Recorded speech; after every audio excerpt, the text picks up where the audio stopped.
नमस्कार। सरोकार कार्यक्रम में आप सभी दर्शकों का हार्दिक स्वागत है। आपके साथ मैं हूं मोहिता कोठियाल मनादुली। दर्शकों, जैसे कि आप जानते हैं कि सरोकार कार्यक्रम के माध्यम से हम विभिन्न मुद्दों को आपके सम्मुख रखते हैं। हमारी कोशिश यही रहती है कि विभिन्न योजनाएं जो सरकार द्वारा चलाई जा रही हैं, जो केंद्र सरकार द्वारा चलाई जा रही है, हम वो योजनाएं आप तक पहुंचाएं। क्योंकि दर्शकों, अगर देखा जाए तो आपके लिए विकास के मायने क्या हैं? विकास तभी सार्थक है जब वो विकास अंतिम व्यक्ति तक पहुंचे। और हमारी सरकार की योजनाएं भी यही रहती हैं, कोशिश यही रहती है कि जो भी योजनाएं हैं वो अंतिम व्यक्ति तक पहुंचे और वो उनका लाभ ले सकें। तो इसी कड़ी में हमारा जो आज का विषय है वो है अनुसूचित जातियों के लिए सरकार द्वारा चलाई जा रही योजनाएं। और इस संबंध में बात करने के लिए हमारे साथ हमारे बेहद खास मेहमान मौजूद हैं। हमारे साथ मौजूद हैं मुकेश कुमार जी, जो अध्यक्ष हैं अनुसूचित जाति आयोग के। सर, बहुत बहुत स्वागत है आपका। धन्यवाद मोहिता जी। और दर्शकों, जैसे कि आप जानते हैं कि ये हमारा लाइव फोन इन कार्यक्रम है, तो अगर आप इस विषय के संबंध में कोई भी प्रश्न करना चाहते हैं तो आप हमसे जुड़ सकते हैं। इसके लिए आप हमारे टेलीफोन नंबर नोट कर लीजिए। हमारे नंबर्स हैं 7579428028 और हमारा दूसरा नंबर है 7579428047। तो दर्शकों, उम्मीद करती हूँ कि आपने हमारे नंबर्स नोट कर लिए होंगे। और हमारा कार्यक्रम यूट्यूब में भी लाइव चल रहा है, तो आप हमारे कार्यक्रम को वहाँ भी देख सकते हैं। और हम उम्मीद करते हैं कि आप अधिक से अधिक प्रश्न कार्यक्रम में करेंगे, क्योंकि ये विषय आपसे जुड़ा हुआ है। योजनाओं के संबंध में जानकारी बेहद आवश्यक है। तो चलिए कार्यक्रम की शुरुआत यहाँ पे करते हैं। मुकेश जी, सबसे पहले हम यहाँ पे अनुसूचित जातियों की बात कर रहे हैं, तो शुरुआत वहीं से करते हैं कि अनुसूचित जाति को हम परिभाषित कैसे करेंगे? कौन कौन सी जाति, अगर उत्तराखंड के हम परिप्रेक्ष्य में बात करते हैं इस वक्त? मोहिता जी, उत्तराखंड में विशेषकर एक तो शिल्पकार समुदाय जी, जो बहुत संख्या में पहाड़ में निवास करता है, और दूसरा यहाँ पर जाटव हैं, वाल्मीकि हैं और अन्य बहुत सारी जातियाँ हैं जी। लगभग 65-70 यहाँ जातियाँ निवास करती हैं जी। और लगभग जो 2002 की जनगणना के हिसाब से या उससे पहले की 19% की आबादी अनुसूचित जाति की यहाँ पर है जी। जो अब की उसमें काफ़ी बढ़ चुकी है। लगभग कई जगह तो 36-37% भी है। जैसे बागेश्वर की हम बात करेंगे, वहाँ पर शिल्पकार लोग अधिकांश रहते हैं। इसमें विभिन्न जातियाँ आती हैं और उनका कहीं ना कहीं समाज में मुख्य धारा में लाने के लिए माननीय हमारे जो सरकार है विभिन्न समय से योजनाएं चलाती हैं। और आज के परिप्रेक्ष्य में हम बात करें तो सरकार का एक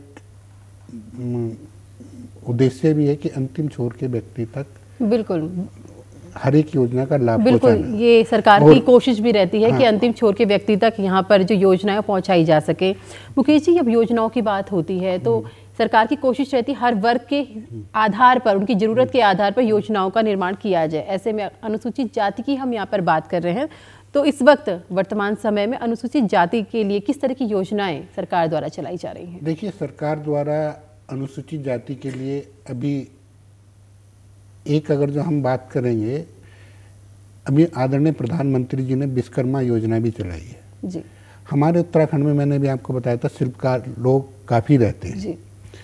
उसका उनको इस योजना का अधिकांश जो फायदा मिलेगा वो अनुसूचित जाति के लोगों को मिलेगा। और उसमें जो जिससे भी संबंधित वो मान लीजिए बढ़ई का काम करता है तो उसको उसके टूल किट और फिर उसके लिए लोन की ट्रेनिंग होगी उसके, और उसको एक अगर जो वो आगे व्यवसाय करना चाहता है तो उसके लिए भी उसको एक पैसे की व्यवस्था की गई है और बहुत कम उसमें की गई है। और टूल किट वगैरह जो उनको दी जाएंगी वो फ्री ऑफ कॉस्ट दी जाएंगी। उसमें 15,000-25,000 तक की अलग अलग योजनाएं हैं दी जाती हैं। हम अगर जो उत्तराखंड में बात करें तो उत्तराखंड में आदरणीय जो हमारे मुख्यमंत्री जी हैं पुष्कर सिंह धामी जी, उनके द्वारा विशेष फोकस जो है अनुसूचित जाति के लिए किया जा रहा है। क्योंकि पिछली बार भी आप बजट देखेंगे तो बजट में कई गुना बढ़ोतरी की गई थी अनुसूचित समाज के लिए। और जैसे हमारी पहले हम 30,000 रुपये अटल आवास में देते थे, उसको बढ़ा के आदरणीय मुख्यमंत्री जी का मैं धन्यवाद करता हूँ। और आज एक विशेष दिन भी है उत्तराखंड के लिए, और क्योंकि यूसीसी लागू हुआ है, उसके लिए मुख्यमंत्री जी और सभी को बधाई, आपको भी बधाई, उत्तराखंड और आपको भी मैं बधाई देना चाहता हूँ क्योंकि आज ऐतिहासिक दिन है। तो उसमें 1,30,000 रुपये, 30,000 से 1,30,000 रुपये हमने उसको किया है जी।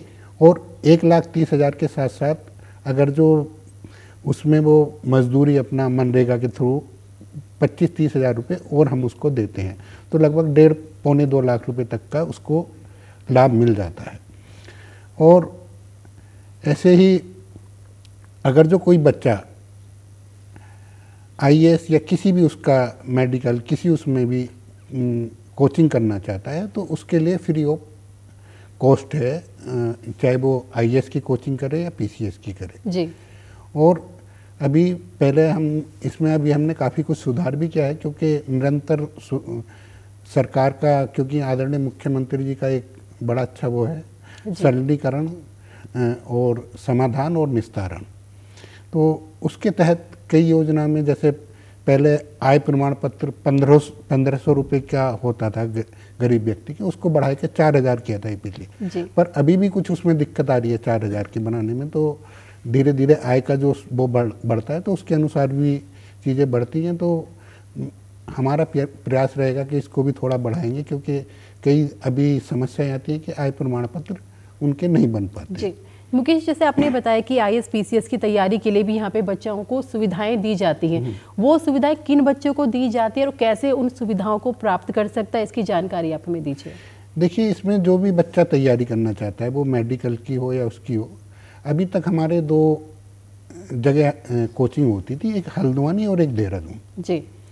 पर अभी हमने एक नई, क्योंकि जो हमारे अभी एक मीटिंग हुई थी, हमारे समाज कल्याण मंत्री भी उसमें थे और एक हमारे डायरेक्टर और सब लोग। तो पहले हम एक टेंडर निकालते थे, कोई भी कोचिंग सेंटर उसमें आ जाता था, तो उसमें मैंने देखा कि उसमें रिजल्ट अच्छा नहीं आ पाता था। पर अब जो हमारा नेक्स्ट वो रहेगा और जो हमने किया है, जो हमारे टॉप इंडिया लेवल के 10 हमारे इंस्टीट्यूट हैं, उसी में वो बच्चा अपना किसी भी इंस्टीट्यूट को वो चूज करेगा, एससी अनुसूचित जाति का, और उसमें वो जहाँ भी वो अपना कोचिंग लेना चाहे, हम उस इंस्टीट्यूट को वो पैसा दे देंगे, जो भी उसका ट्यूशन की जो भी फीस होगी उस इंस्टीट्यूट की हम दे देंगे। जी मुकेश जी, यहाँ पर मतलब बच्चों का चयन कैसे होता है, किस आधार पर चयन किया जाता है बच्चों का? करना देखो, कोर्स भी कोई चाहता तो बहुत लोग हैं, बहुत से बच्चे होंगे जो पढ़ना चाहते हैं, लेकिन चयन कैसे करेगा? आयोग चयन करता है, कैसे चयन होता है? आयोग, इसमें आयोग का काम एक अलग है जी। मैं आपको थोड़ा सब लोगों को बता देता हूँ। जी बिल्कुल। क्योंकि आयोग का काम योजनाओं की मॉनिटरिंग करना है जी। हम लोग जो सरकार की योजनाएं चल रही हैं उसमें जो खामियां होती हैं या उसका हमारा ये रहता है कि जो योजना चल रही है उसका वास्तव में उस जिस काम मतलब वास्तव में धरातल में उतर पा रही है या नहीं? जी। नहीं उतर पा रही है और उसका कहीं दुरुपयोग तो नहीं हो रहा, तो उसकी मॉनिटरिंग करने का काम आयोग का होता है। और अगर जो हम उसी के माध्यम से कई बार हम लगभग हर एक ज़िले में जाते हैं और उसकी समीक्षा बैठक भी करते हैं, और जो हमारा इस एससीपी का पैसा होता है उसका सही सदुपयोग हो रहा है या नहीं हो रहा है जी। तो उसके लिए ये तरीका है जो बीच में वो समाज अपने ब्लॉक में जाएगा जी। या समाज कल्याण अधिकारी जो हमारे हैं उनसे संपर्क करेगा और वो अप्लाई करेगा। हमारी समाज कल्याण की साइट पे भी सारी चीज़ें हैं। और एक अभी मैं अपनी सरकार को धन्यवाद देना चाहूँगा क्योंकि अभी देखिएगा आप मेरी योजना जो है इसमें सारी चीज़ें लाभ भी और ये सब चीज़ें दी गई और किस तरीके से वो आवेदन कर सकता है। जी बिल्कुल, मेरी योजना ई बुक का कार्यक्रम हमारे द्वारा दूरदर्शन में यहाँ पर किया गया था और इसमें बताया गया था, यहाँ पर जो कार्यक्रम क्रियान्वयन समिति के अध्यक्ष थे, वो यहाँ पर सचिव थे, वो यहाँ पर पहुँचे थे, उन्होंने मेरी योजना ई बुक के यहाँ पर विस्तृत जानकारी यहाँ पर की गई थी। और आपको बताएं कि अभी ये ई बुक के माध्यम से निकली है और 15 फरवरी को इसका पूरा प्रिंट फॉर्म में ये मार्केट में आ जाएगी, जनता तक ये पहुँच जाएगी और इन योजनाओं के बारे में विस्तृत जानकारी आम जन तक हो पाएगी जी। उसके साथ साथ अभी देखिए जो आदरणीय प्रधानमंत्री जी का भी है, उनका भी अब मैं उत्तराखंड की बात करूं, जिसको हम अंतिम गांव कहते थे, उन्होंने कहा कि हमारा प्रथम गांव है जी। तो एक सोच जो बदली है सरकार की और लोगों के प्रति कि हम इस देश को विकसित भारत की ओर कैसे ले जा सकते हैं, वो हम तभी ले जा सकते हैं जब अंतिम छोर के व्यक्ति तक उसका विकास हो। जी मुकेश जी, बिल्कुल अंतिम छोर के व्यक्ति तक विकास पहुंचे। हम यहाँ पर हायर एजुकेशन की हमने बात की कि अगर कोई पीसीएस आईएएस की कोचिंग करना चाहता है, लेकिन सर्वोत्तम बात आती है कि प्रारंभिक शिक्षा, क्या जो अनुसूचित जाति वर्ग है उसके जो बच्चे हैं उनको प्रारंभिक शिक्षा मिल पा रही है? अच्छे स्कूलों की अगर हम बात करते हैं, क्या वो वहाँ तक पहुँच पा रहे हैं? देखिए, उसके लिए तो एजुकेशन के लिए तो एक अभी आपने आईटी शिक्षा के अधिकार के तहत भी 25% जो हर एक स्कूल में बच्चे को, चाहे वो कोई सा भी प्राइवेट स्कूल हो, उसमें भी हम अपने बच्चे को पढ़ा सकते हैं, बशर्ते उसकी हम समय पे उसके लिए आवेदन करना होता है। और जो नियरेस्ट जो उसके अप्लाई करने का होता है कि आप ऑनलाइन अप्लाई करेंगे और जो आपके आसपास 3 स्कूल हैं उसमें किस स्कूल में आप उसको अपने बच्चे को पढ़ाना चाहते हैं, उसके लिए भी मैं आपके चैनल के माध्यम से भी ये कहूँगा कि अभी फरवरी के लास्ट से वो चीज़ें स्टार्ट हो जाएंगी और हम उसके लिए अधिकांश अपने आवेदन करें। अपने जो इसमें हम लोगों की भी भूमिका है, मान लीजिए आपके घर पे कोई काम करने वाला आता है या कोई आपके उसमें पड़ोस में गरीब व्यक्ति रहता है, तो उसको हम क्योंकि हम लोग भी इतने सक्षम नहीं होते कि हर एक बच्चे की पूरी एजुकेशन वो करें, तो हम अगर जो उसको 1-2 सरकारी योजनाएं बता सकते हैं और क्योंकि गूगल पर सब नेट पर सारी चीज़ें रहती हैं, तो एक मेरे ख्याल से एक बहुत परोपकार का काम होगा। इसमें सरकार के साथ साथ आम जन की सहभागिता भी बहुत ज़रूरी है। जी बिल्कुल, किसी भी योजना को धरातल पर उतारने के लिए और उसको सक्सेस उसकी बहुत आवश्यक होता है कि आप उस योजनाओं के संबंध में जानकारी रखते हैं और जैसे मुकेश जी ने यहाँ पे कहा कि आप उस योजना को आगे दूसरे व्यक्ति तक पहुँचाएं, क्योंकि अक्सर ऐसा होता है कि योजनाएं तो बन जाती हैं लेकिन आपको पता नहीं होता। और हम जब गरीब वर्ग की बात करते हैं तो हो सकता है कि वो जिस तरह बात कर रहे हैं कि गूगल में आजकल हर चीज़ मिल जाती है, लेकिन जो गरीब व्यक्ति होता है हो सकता है वो वहाँ तक पहुँच उसकी ना हो। तो मुकेश जी, ऐसे में बहुत ज़रूरी हो जाता है कि हमको ये पता हो कि अगर आरटीई के माध्यम से हमें आवेदन करना है तो हम किस तरह आवेदन कर सकते हैं। जैसे आपने बताया कि आप ऑनलाइन भी आवेदन कर सकते हैं, ऑनलाइन नहीं करना है अगर, तो ऑफलाइन हम कैसे आवेदन कर सकते हैं? उसके लिए देखिए, हम समय समय पर ये जो हर एक जो प्राइमरी स्कूल होते हैं या उसमें होते हैं स्कूल में, तो एक हमारे नोडल अधिकारी भी होते हैं और उनको बोला भी जाता है कि आप जो गरीब बस्तियों में हैं उसके प्रचार प्रसार करें। अभी मैंने कई बार समीक्षा बैठक में भी कहा था, हमने बहुत देश से शिविर भी लगाए अंतिम जो दूरस्थ क्षेत्र थे, और इसके लिए अभी हमारा एक नया प्रयास था। मैंने अधिकारियों को निर्देशित भी किया था कि जो हमारे कूड़ा वगैरह जो नगर निगम की गाड़ियाँ होती हैं, तो उसमें भी हम एक रिकॉर्डिंग उस तरीके की चलवाएं कि आप अपने बच्चों को पढ़ा सकते हैं, जैसे कोविड का उसमें चलता था। तो उस तरीके की भी अभी हमारी एक नई प्लानिंग है कि हम इस बार जब स्टार्टिंग होगा सत्र, तो उसमें हम जो गरीब बस्ती है उसमें शिविर भी लगाएंगे और उन लोगों को अधिकांश समय इसके लिए मैं पहले ही आपको बधाई देती हूँ। अगर ऐसी कोई सोच अगर आप रख रहे हैं तो ये बहुत ही बेहतर है, क्योंकि जब कूड़े की गाड़ी आती है पूरे, अगर हम बात करें नगर निगम के जो क्षेत्र है वहाँ वो गाड़ी जाती है और आप वो ये कहती स्वच्छ भारत की बात करती तो हर कोई उसको सुनता है, और आज बच्चे के मुंह से वही सुनाई देता है जब कूड़े की गाड़ी आती है। ऐसे में अगर इन गाड़ियों के माध्यम से सरकारी योजनाओं का और वो भी बात करें शिक्षा की प्रचार की, अगर यहाँ पे बात की जाती है तो घर घर तक वो चीज़ पहुँचेगी। क्योंकि हम यही बात कर रहे हैं कि योजनाएं बन जाती हैं लेकिन जिनको उन योजनाओं की आवश्यकता है वो उन योजनाओं को पहचान ही नहीं पाते कि हमारे लिए योजनाएं हैं। तो ये बहुत ही बेहतर प्रयास होगा अगर आप ऐसा करने जा रहे हैं। मोहिता जी, ये वास्तव में जो आपने कहा, उस व्यक्ति को डर भी लगता है, क्योंकि अभी तक ये था कि किसी अधिकारी या कर्मचारी के पास कोई व्यक्ति जाता था पहले जी, तो उसको कई चीज़ें रहती थी, डरता भी था, बात नहीं करते थे। पर अब परिवर्तन हो चुका है, क्योंकि सरकार ने भी, आदरणीय प्रधानमंत्री जी का भी एक और हमारे मुख्यमंत्री जी का भी ये है कि अगर जो जैसे आप पहले देखते थे कि किसी अधिकारी की शिकायत नहीं कर सकते थे, पर हम आज सीएम हेल्पलाइन पे भी कर सकते हैं। और अब सरकार आपके द्वार भी पहुंच रही है, इसलिए आप कोई भी बात अपनी आसानी से रख सकते हैं। अभी देखिए जैसे विकसित भारत यात्रा थी जी, उसमें हमने कोई ऐसा गांव नहीं छोड़ा जहां ग्राम पंचायत जहां पर हमने इन योजनाओं को पहुंचाने का काम नहीं किया। उसके बाद भी लगभग आयोग ने भी अपने माध्यम से लगभग 250-300 बहुउद्देश्य शिविर लगाए थे और फिर से हमारा द्वारा प्रयास है कि अब हम फिर दोबारा स्टार्ट करेंगे, क्योंकि अभी आयोग भी करता रहता है और सरकार भी करती रहती है। आदरणीय मुख्यमंत्री जी भी हमारे देखिए वो मेरे ख्याल से देहरादून में जितने दिन रहते हैं उससे ज़्यादा दिन वो क्षेत्र में रहते हैं और वो हर एक जिले वाई हर एक विधानसभा वाई जाते भी हैं और कई बार सुबह सुबह अकेले भी निकल जाते हैं कि धरातल पर उसका क्या असर है।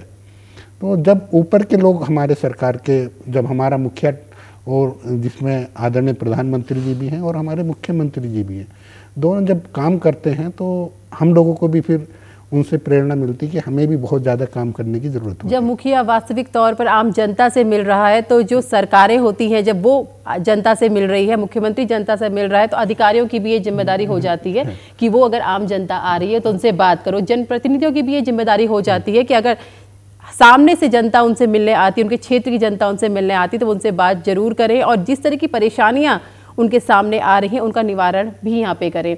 मुकेश जी, जैसे अभी हमने बात की यहाँ पे शिक्षा की, हम यहाँ पे बात कर रहे हैं, लेकिन सबसे पहले अगर वर्तमान समय की हम बात करें, आपको क्या लगता है कि वर्तमान समय में ऐसी कौन सी और योजनाएं हैं जिनकी शुरुआत करने की आवश्यकता है? देखिए योजनाएं शुरुआत तो काफ़ी थी और जैसे हमारे आपने कहा था कि शुरुआती शिक्षा जी, अनुसूचित जाति और जनजाति के बच्चों के लिए हमारे अपने हॉस्टल वाले स्कूल भी हैं जहाँ पर वो रहकर पढ़ भी सकते हैं गरीब बच्चों के लिए। जी, हमारे देहरादून में भी है, विकास नगर भी है, अल्मोड़ा भी है, नैनीताल भी है और ITI भी है। इसके पहले हमारा अभी मैं एक और नई योजना के बारे में आपको बता दूं कि हमारे आदरणीय मुख्यमंत्री जी से हमने निवेदन किया था और उसमें हमारे सचिव साहब का भी, ब्रजेश कुमार संत जी का भी काफ़ी सहयोग रहा और आदरणीय मुख्यमंत्री जी के निर्देश पे जो स्पेशल कंपोनेंट का पैसा होता था हमारा, उसको हम सड़कें और नाली बनाने में लगा देते थे। तो मैंने आदरणीय मुख्यमंत्री जी से निवेदन किया, मैंने भाई साहब ये तो सड़क और नाली तो हर एक के लिए बनानी है जी, तो इसका स्पेशल क्या फ़ायदा होगा? तो उन्होंने कहा कि बताइए क्या करना है। तो मैंने भाई साहब इससे हम अनुसूचित जाति के साथ साथ कोई भी गरीब बच्चा हो उसके लिए हम ऐसे इंस्टीट्यूट बनाएं या कोचिंग सेंटर बनाएं, लाइब्रेरी बनाएं जिससे इस पैसे का वास्तव सदुपयोग हो सके। क्योंकि तो उन्होंने ये निवेदन हमारा स्वीकार भी किया और आगे से जो हमारा 70-80 करोड़ रुपया होता था उसका वो इसी चीज़ में लगेगा, क्योंकि इंस्टीट्यूट सरकारी कोचिंग हो या लाइब्रेरी हो या हमारे हॉस्टल हो जी, उनके लिए हम जिले वाई ये बनाएंगे और उससे वास्तव में एक अनुसूचित समाज के लिए, जो बच्चों के लिए और एक नया प्लेटफॉर्म तैयार। इस तरह की योजना मील का पत्थर साबित होगी, क्योंकि अगर हम सड़क, सही कहा आपने कि विधानसभा की निधि है, सांसद निधि होती है, इनसे सड़क वगैरह बनी, निगम यही कार्य कर रहा है, लेकिन अगर आप कुछ हटके कार्य करते हैं तो उसका फायदा भी यहाँ पर जो इस वर्ग के बच्चे हैं इन तक पहुँचेगा। प्रश्न ये भी आता मुकेश जी कि इस वर्ग के बच्चों के साथ कभी जैसे भेदभाव की जो घटनाएं आती हैं या फिर अन्य किसी तरह की पीड़ादायक घटनाएं जो सामने आती हैं, उन घटनाओं के संबंध में आयोग किस तरह से एक्शन लेता है? देखिए कोई भी घटना होती है, स्पेशल SC एक्ट बना हुआ है जी, अगर जो कोई घटना होती है, आयोग का काम, कई बार लोग आयोग को दूसरे रूप में लेते हैं, पर आयोग का काम एक समरसता बनाए रखना है। मान लीजिए पुलिस है, पुलिस वहाँ शांति व्यवस्था के लिए है और अपराधियों को पकड़ने के लिए, ऐसी आयोग का काम है। मेरे ख्याल से 95% लोग या 98% लोग ठीक होते हैं। 2% लोग ऐसे होते हैं जो समाज अभी भी जिनकी मानसिकता ठीक नहीं है और वो समाज में एक थोड़ा द्वेष भावना और गलत चीज़ें कर देते हैं उसको रोकने के लिए और एक समरसता बनाने के लिए हम काम करते हैं। और कहीं कोई ऐसी घटना होती है उसका मैं स्वतः संज्ञान भी लेता, अगर जो स्वतः भी संज्ञान लेता हूँ और कोई बताता है तो तुरंत कार्रवाई भी होती है जी। अभी जितनी भी कोई ऐसी घटनाएं हुई हैं उसमें मैं घटना स्तर पर स्वयं जाके मैंने निरीक्षण भी किया है। और उसके लिए किसी के साथ मान लीजिए किसी अनुसूचित जाति का कोई व्यक्ति का मर्डर हो जाता है या कुछ कोई ऐसी घटना हो जाती है तो वहाँ पर हम खुद गए हैं और उसके लिए आर्थिक सहायता भी समाज कल्याण की ओर से दी जाती है, जिसमें अनुसूचित जाति की मृत्यु के लिए 8.25 लाख रुपए जी। और किसी महिला के साथ दुराचार या कुछ हो गया तो उसके लिए 8.5 लाख रुपए, जो कि केस दायर होने पर तुरंत ही आधी 50% उसको अनुदान तुरंत ही मिल जाता है। तो उसके लिए अभी हमारे यहाँ मैं अभी इन चीज़ों के लिए जो आपने कहा कि किसी बच्चे के साथ भेदभाव या कुछ हो रहा है तो उसके लिए हमारे अभी आदरणीय गृह मंत्री जी और प्रधानमंत्री जी ने एक विशेष नोडल अधिकारी की भी नियुक्ति की गई है। हमारे यहाँ PHQ में भी एक नोडल अधिकारी होता है। हम लोग क्योंकि हर एक जगह के पुलिस के हमारे पास भी नंबर नहीं होते, अगर जो हमें कोई ऐसी उसका पता चलता है तो हम उनको बोलते हैं और उनकी ये जिम्मेवारी है कि उस चीज़ को वो कराएंगे, उस व्यक्ति को वो न्याय दिलाएंगे। और अगर जो नहीं करते तो आयोग के पास अपने विशेष अधिकार हैं, उसका भी उपयोग हम करते हैं। और कई लगभग आयोग में हमने जो कुछ लोग बिना गलती के हटा दिए गए थे या जिनको सही तरीके से वो अपनी, क्योंकि आप देखेंगे हाई कोर्ट गरीब व्यक्ति कोर्ट वोट नहीं जाने में सक्षम होता है। तो मैं एक आपके माध्यम से ये भी लोगों को बताना चाहूँगा कि कोई भी अनुसूचित जाति का व्यक्ति है वो अनुसूचित जाति के आयोग में आए और पहले, क्योंकि कई बार क्या होता है कि कोर्ट चले जाते हैं लोग, कोर्ट ना जाएं, सीधे आयोग आएँ और आयोग में अगर जो मैं आपके उसके माध्यम से विश्वास दिलाता हूँ कि लगभग उसको अगर जो वो सही है उसके साथ अन्याय है तो मैं किसी भी कीमत पर उसको न्याय दिलाने का अपना पूरा प्रयास रहता है और हम दिलाकर ही रहते हैं, जिसके माध्यम से भी हमने लगभग 57 लोगों की नौकरी भी जिनको बिना गलती के उनके हटा दिया गया था, या कुछ जो आपने बताया था कि द्वेष भावना के कारण या कुछ बिना उसके वो हुआ था। तो इस तरीके की हम आयोग ने भी 57 लोगों की नौकरी लगवाई है। अच्छा, इसके लिए आपका बहुत बहुत धन्यवाद। जैसे यहाँ पे सर ने हमको बताया कि यहाँ पर द्वेष की भावना ऐसा कुछ हो जाता है और आपको लगता है कि आप सही हैं और आपके साथ फिर भी गलत हुआ है तो आप पहले कोर्ट ना जाएं। ये बहुत ही महत्वपूर्ण जानकारी है कि आपके लिए आयोग बना है, आप आयोग के सामने आइए, अपना पक्ष रखिए। अगर आप सही हैं तो आपके साथ कुछ भी गलत नहीं होगा, क्योंकि देखिए बहुत आवश्यक हो जाता है कि आप, क्योंकि बहुत केसेस में ऐसा होता है कि लोग डरते हैं कि हम कोर्ट के पास कैसे जाएं, क्या हम वकील हायर कर सकते हैं, नहीं कर सकते, कितना पैसा लगेगा। ऐसे में बहुत ज़रूरी है कि आपको इस बात की जानकारी हो कि आप पहले कोर्ट ना जाएं, आप पहले आयोग आएँ, वहाँ पर अपनी जो भी बात है वो रखें, वहाँ पर आपका समाधान अवश्य किया जाएगा। ये हमको जो अध्यक्ष जी हैं वो हमें इस बात की बात भी कर रहे हैं और आश्वासन भी दे रहे हैं कि हम उनकी हर तरह से यहाँ पर मदद करेंगे। मुकेश जी, महत्वपूर्ण तथ्य एक ये भी है कि इतने सालों में लगातार, जैसे आपने बताया कि जो आयोग है विभिन्न योजनाएं बना रहा है और इनमें परिवर्तन भी किया जा रहा है वक्त के साथ, जो वक्त की आवश्यकता भी है। लेकिन आपको क्या लगता है कि अगर जीवन स्तर की हम बात करें तो अनुसूचित जाति का जो जीवन स्तर है वो कितना बेहतर हुआ है और बेहतर करने की कैसे आवश्यकता है? देखिए, काफ़ी बेहतर भी हुआ है, फिर भी अभी भी उनको बेहतर करने की ज़रूरत है। देखिए, अनुसूचित जाति के जो लोग, ये एक जाति नहीं थी, इसको हम जाति में ले लेते हैं जी। जो अंबेडकर जी ने किया था वो एक वंचित क्षेत्र के लिए किया था, वंचित लोगों के लिए किया था, जो समाज की मुख्य धारा से दूर थे। और कई बार आरक्षण का आदमी एक गलत उसमें वो ले लेते हैं जी। आप अगर जो देखिए एसटी के अनुसार अगर जो कोई क्षेत्र के हिसाब से होता है और उसमें किसी भी जाति का, चाहे वो ब्राह्मण हो या ठाकुर हो, किसी भी अगर जो जाति का व्यक्ति रहता है और वो उस क्षेत्र में आता है तो उसको एसटी का लाभ मिलेगा जी। तो ये जो जाति के आधार पर नहीं था ये सब चीज़ें, ये वंचित उसके उस पर थी, पर उसको परमानेंट किस तरीके से किया जा सकता है और किन लोगों को उससे क्योंकि अगर जो हम उन जाति के हिसाब से करते तो लोग कई, मैं सुनता हूँ कि अम्बेडकर जी ने अपनी जाति के लिए किया, पर अम्बेडकर जी तो महार जाति के थे, उन्होंने 167-200 जातियों को क्यों लिया, एक ही जाति को लेते वो, और फिर उन्होंने एसटी को क्यों लिया, क्षेत्र को क्यों लिया। तो ये भी एक हमारी जो धारणा है इसको भी हमें थोड़ा बदलना पड़ेगा। और देखिए, एक जो गरीब व्यक्ति है उसको उतनी उसके बच्चे को सुविधा नहीं मिलती। अगर जो हम सोचिए कि एक अमीर का बच्चा एक बहुत अच्छे स्कूल में पढ़ रहा है जी। और एक गरीब का बच्चा प्राइमरी में, उसको चारा भी काटना है, अपने घर का सारी चीज़ें करनी है, और दूसरा बच्चा बहुत अच्छे कोचिंग भी ले रहा है, तो उसमें मुकाबले के लिए आप क्या करेंगे? या तो एजुकेशन व्यवस्था पूरी एक सी होनी चाहिए जी। और एजुकेशन व्यवस्था एक सी नहीं है तो ये चीज़ें अभी भी ज़रूरत रहेगी, जो मेरा अपना मानना है। क्योंकि आपको एक, मेरे को पैदल जाना है और एक को मर्सिडीज से जाना है या एक को हवाई जहाज से जाना है, तो उसमें टाइम लगेगा जी। यही व्यवस्था शिक्षा की है। अगर जो आपको समकक्ष बराबर रखना है तो एक सी एजुकेशन व्यवस्था भी हम लोगों को करनी पड़ेगी, जिसमें धीरे धीरे सरकार का प्रयास भी और सरकार कर भी रही है।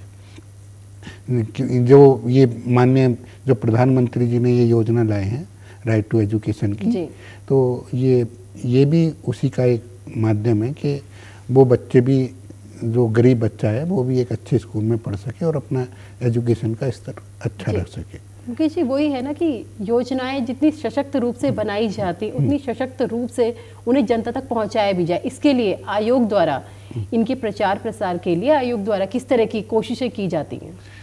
हम उसके माध्यम से बहुउद्देशीय शिविर लगाते हैं और बहुउद्देशीय शिविर भी लगाते हैं, और जैसे मैंने अभी आपको कहा था कि अधिकारियों को हम अपने सुझाव भी देते हैं और निर्देशित भी करते हैं कि आप इस तरीके के काम करिए।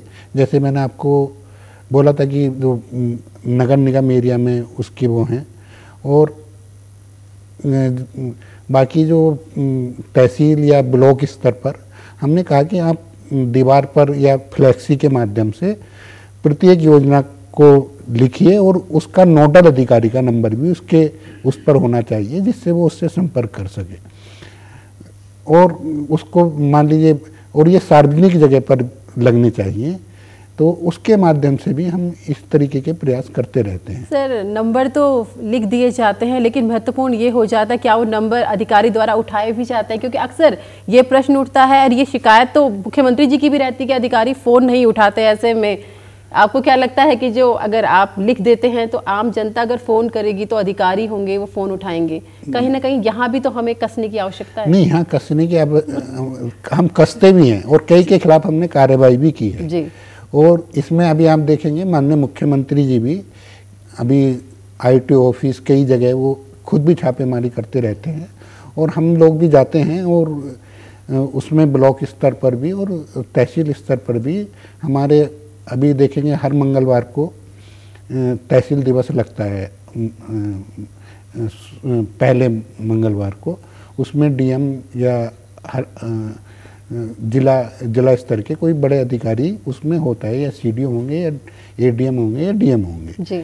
तो उसके माध्यम से भी हम उनकी, जो मान लीजिए कोई फ़ोन नहीं उठाता और इस तरीके की कोई वो होती है, तो हमारी भी अपनी साइड है, उस पर भी आप शिकायत कर सकते हैं कि हमारे ये काम नहीं कर रहा है। और मुख्यमंत्री जी की भी हेल्पलाइन है, वो स्वतः उसकी मॉनिटरिंग करते हैं आज के डेट में जी। आपने खुद देखा होगा। हमारे कार्यक्रम का समय यहाँ पे समाप्त हो रहा है, तो चलते चलते आप क्या सुझाव, क्या संदेश हमारे दर्शकों को, जनता को देना चाहेंगे? देखिए, जो मेरा ये सुझाव है, क्योंकि सरकार तो अपना प्रयास कर रही है, पर हम जो सरकार की योजनाएं हैं, जो भी आम जन लोगों से, मैं जितने भी लोग यहाँ पर देख रहे हैं उनसे मेरी ये निवेदन है कि जिस भी व्यक्ति के लिए जो योजना का हम लाभ दे सकते हैं, योजनाएं बहुत सारी हैं, कोई ना कोई योजना उसके लिए बनी होगी, और बस ये है कि उसको हमें उसके बारे में बताना है और उसका उसको लाभ पहुंचाना है। और ये अगर जो हम लाभ पहुंचाएंगे, मैं कई बार अधिकारियों से भी कहता हूं कि हमको किसी की मदद करने के लिए किसी का भी हमेशा तैयार रहना चाहिए। और जो आपने कहा कि अधिकारियों फोन नहीं उठाते, मैं उनसे कहता हूं कि आप तो समाज सेवा लोग वैसे करते हैं, पर आपको तो मौका दिया गया है कि आपको उसकी सैलरी भी मिल रही है, तो गरीब लोगों का भला करें और उनको आगे बढ़ाएं, गरीबों का भला करें, उनको आगे बढ़ाएं। सर बहुत बहुत धन्यवाद आपका हमें इतनी महत्वपूर्ण जानकारी इस विषय में देने के लिए। तो ये हमारे साथ मुकेश कुमार जी जो अध्यक्ष हैं अनुसूचित जाति आयोग के। तो दर्शकों, उम्मीद हमारी आज यही रही कि अनुसूचित जाति संबंधित जो भी योजनाएं यहाँ पर सरकार द्वारा चलाई जा रही हैं, उन योजनाओं को आप तक पहुँचाया जाए। जिस तरह यहाँ पर अध्यक्ष जी ने बताया कि यहाँ पर गरीबों के लिए बहुत सारी योजनाएं चलाई जा रही है, बस यहाँ पे कोशिश ये की जानी है कि ये योजना उन तक पहुँचे और वो लोग उनका लाभ ले सकें। नमस्कार।